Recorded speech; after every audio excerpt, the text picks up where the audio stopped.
Assalamualaikum warahmatullahi wabarakatuh. Selamat pagi. Apa kabar semuanya, anak-anakku? Selamat datang ya untuk siswa baru SMP Perak Yogyakarta, dan juga sampai jumpa kembali dengan siswa-siswi SMP Perak Yogyakarta. Perkenalkan, nama Ibu Ari Indrawati. Ibu di sini mengajar bahasa Indonesia. Jadi nanti yang kelas 7 mungkin nggak ketemu ya sama Ibu, tapi kelas 8 dan 9 masih bersama Ibu Ari. Oke, hari ini alhamdulillahirobbilalamin, hari pertama kita masuk di semester ganjil tahun pelajaran 2021-2022. Nah, sekarang kita masih masa pandemi nih, jadi masih sekolah online atau daring. Kita belajar dari rumah tidak apa-apa ya. Nah, sekarang hari pertama MPLS. Apa itu MPLS? Sudah dijelaskan ya tadi sebelumnya, mungkin masa pengenalan lingkungan sekolah, terutama untuk siswa-siswa baru yang baru bergabung dengan kita, baru bergabung dengan kami. Semoga dengan adanya kedatangan kalian bisa menambah semangat lagi siswa-siswi SMP Perak dan juga Bapak Ibu gurunya, gitu ya. Oke, materi sekarang Ibu akan menyampaikan tentang motivasi belajar di masa pandemi, karena memang belajar dari rumah itu sangat berbeda ya dengan belajar di sekolah. Tapi kita tidak boleh patah semangat, walaupun dari rumah kita tetap harus semangat belajar. Nah, di sini insya Allah kita akan bersama-sama membahas bagaimana sih tips dan triknya supaya kita tetap semangat walaupun belajar di rumah. Oke, sekarang kita lihat saja. Oke, yang pertama ini tentu ya, motivator utama di rumah adalah orang tua. Jadi, orang tua di rumah sebisa mungkin membuat anak-anaknya itu betah belajar di rumah. Kemudian, mereka juga tetap semangat, mungkin dengan cara menyediakan makanan kesukaan anak. Kemudian, bisa juga memberikan kegiatan yang menyenangkan di rumah setelah belajar, memberikan hadiah kepada anak jika anak mau belajar sungguh-sungguh. Yang terakhir itu bisa menyemangati anak-anaknya agar gairah belajar semakin meningkat. Jadi orang tua di rumah sebisa mungkin jangan cuek aja ya. Di sela-sela waktu kesibukannya bisa juga menyemangati anak-anaknya di rumah. Selanjutnya untuk kalian murid-murid ya, biasakan tanamkan tujuan masa depan. Karena pendidikan itu paspor untuk masa depan. Hari esok adalah milik mereka yang mempersiapkannya hari ini.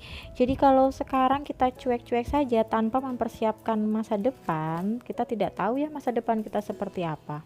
Nah, untuk mempersiapkan masa depan berarti kita harus belajar ya dari sekarang. Nah, untuk belajar di rumah, coba siapkan ruang belajarmu. Jadi temukan area di rumah tempat kamu bisa duduk nyaman dan fokus. Gak harus di kamar, gak harus di ruang tamu, pokoknya senyaman mungkin. Pisahkan dengan ruang santai, jadi idealnya jauh dari televisi dan gangguan-gangguan yang lainnya. Setelah itu, kurangi gangguan. Di sini Ibu jabarkan ada 3 ya. Yang pertama, jadi kalian gunakan imajinasi dan bayangkan kalau kamu sedang di sekolah, jadi bukan di rumah. Karena belajar di sekolah itu biasanya lebih menyenangkan ya. Kemudian yang kedua, kunci ponselmu bila perlu dari aplikasi-aplikasi yang membuatmu tidak fokus mengerjakan tugas atau sedang belajar. Jadi jangan takut meminta intervensi orang tua, minta bantuan ke orang tua ya kalau dirasa kurang mampu untuk mengerjakan. Yang ketiga, mulailah dari mana kamu berada, gunakan apa yang kamu miliki dan lakukan apa yang kamu bisa. Jangan hanya diam malah justru ditinggalkan begitu saja tugasnya. Itu tidak baik juga ya. Ubah suasana. Jadi ubah suasana tempat belajarmu menjadi yang kamu suka dan membuat nyaman. Senyaman mungkin untuk belajar ya, bukan untuk tidur. Awas, jadi saking nyamannya malah jadi ngantuk. Jangan seperti itu ya. Kemudian rencanakan harimu sebelumnya. Jadi jika ada, ikuti jadwal yang diberikan oleh sekolah, karena pasti sekolah memberikan jadwal ya, pelajaran seperti biasa. Jika kamu hanya punya daftar pelajaran, Coba bagi ke dalam tugas-tugas kecil dan rencanakan untuk mengerjakan tugas tersulit dulu saat energimu masih penuh. Jadi kan kalian bisa membedakan mana tugas yang menurut kalian sulit sekali, mana tugas yang mungkin lebih mudah. Lanjutkan buat catatan. Jadi di sini ada 3 catatan ya, catatan materi, catatan tugas, dan juga catatan deadline tugas. Jadi bisa dipisah-pisah sebelumnya. Catatan materi berarti isinya materi pelajaran yang disampaikan oleh guru masing-masing. Catatan tugas, nah tugas-tugasnya itu tugas apa saja, langsung dilengkapi dengan deadline-nya. Kapan sih tugas itu paling lambat harus dikirimkan? Selanjutnya, tuang dalam tulisan. Maksudnya, kalian buat catatan atau jurnal untuk memantau kemajuan atau pertanyaan yang ingin kamu ajukan kepada guru tentang pelajaran jarak jauh. Jadi sebelum pelajaran dimulai, mungkin kalian harus punya catatan dulu ya. Nah, saya mau memberikan pertanyaan apa nih kira-kira yang kemarin belum paham. Nah, bisa dicatat di situ. Oke, belajar tidak lepas dari baca buku karena ternyata orang yang tidak pernah membaca buku sama buruknya loh dengan orang yang tidak bisa membaca buku. Jadikan belajar menjadi kebutuhanmu. Belajar sebanyak yang kamu bisa saat masih muda karena hidup menjadi terlalu sibuk nantinya. Kemudian, belajar itu adalah harta karun yang akan mengikuti pemiliknya kemanapun. Jangan pernah berhenti belajar, karena hidup tak berhenti mengajarkan. Ingat ya. Nah, orang bijak belajar ketika mereka bisa, orang bodoh belajar ketika mereka terpaksa. Nah, kalian mau jadi orang bijak atau jadi yang satunya? Nah, pasti maunya jadi orang bijak dong ya. Coba ya berlomba melawan waktu. Jadi peralihan ke pendidikan online itu telah mengganggu jadwal semua orang memang. Tapi manajemen waktu merupakan tantangan utama yang harus dihadapi para pelajar. Apa yang terjadi jika manajemen waktumu buruk? Di situ nanti waktu untuk mempelajari materi kelas kan lebih sedikit, kamu juga bisa kesulitan mengerjakan ujian nanti. Kamu bisa mengorbankan waktu tidur untuk menyelesaikan tugas kelas. Akibatnya, kamu juga akan sakit. Jadi, coba belajar untuk memanajemen waktu, ya. Jadi, bagaimana untuk memanajemen waktu?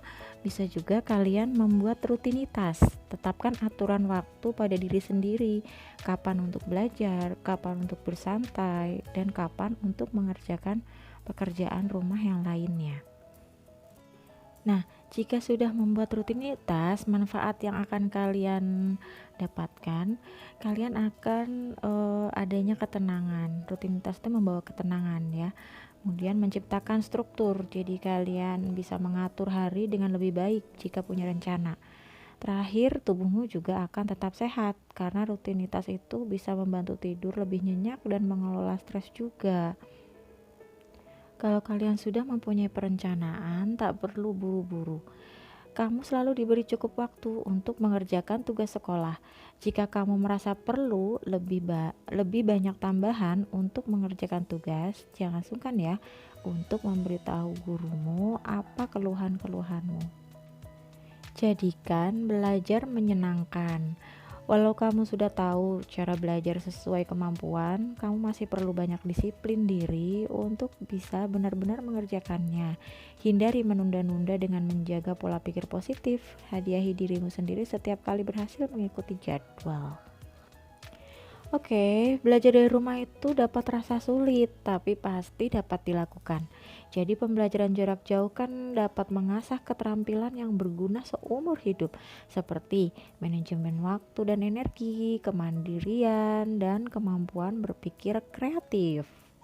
Udah selesai ya materi dari Ibu. Jadi tadi Ibu sudah menyampaikan ada tips dan triknya supaya kita tetap semangat belajar dari rumah. Kemudian ada juga loh tadi bagaimana caranya supaya kita tidak keteteran mengerjakan tugas-tugas dari Bapak Ibu guru di sekolah. Dan juga ada kalimat-kalimat atau kata-kata motivasi dari para motivator. Nah, karena kita masih di masa pandemi, jangan lupa tetap di rumah saja. Kalaupun kita harus keluar rumah, jangan lupa memakai masker, kemudian jauhi kerumunan, kurangi mobilitas deh kalau bisa. Kemudian kalaupun harus keluar, pulang-pulang tetap cuci tangan menggunakan sabun di air yang mengalir. Begitu ya. Terima kasih. Mohon maaf bila ada salah-salah kata dari Ibu. Terima kasih atas perhatian kalian. Semoga anak baru atau siswa baru betah ya di SMP Perak gitu ya. Kita semangat, tetap semangat belajar dari rumah. Assalamualaikum warahmatullahi wabarakatuh. Bye bye.